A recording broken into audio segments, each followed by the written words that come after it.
Good morning, ladies and gentlemen. We have two mares. They already entered the stud book. They are here for a premium.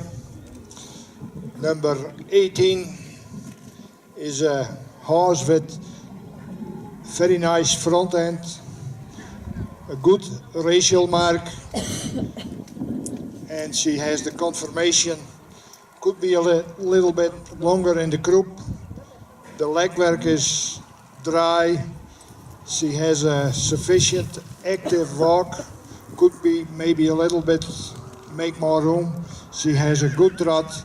She gets a second premium and also becomes star.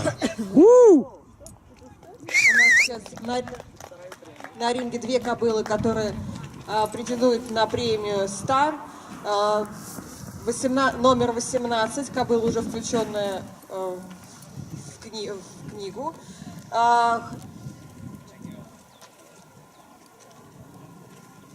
Расовая породность 7.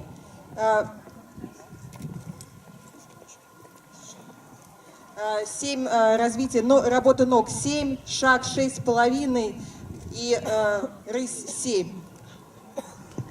И получает подтверждение и премию «Стар».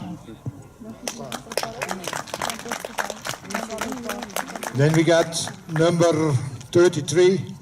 She's not in our book, but it's a mare with a nice head, built a little bit forward. Хорошая, теперь номер 33, хорошая кобыла, которая еще включена в книгу. Хорошая, Nice head. Yeah, хорошая, можно отметить, хорошую голову. She has a good upper line. Хорошая верхняя линия. And she could have a little more length in the croup. Может быть, немножко больше длины крупа. The legwork could be a little drier. The walk. Может быть, работа ног могла быть чуть более четкой на шагу. The walk and the trot were sufficient, so she becomes a third premium. Thank you. И она получает третью премию. И не получает титул «Стар».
Я хочу представить вам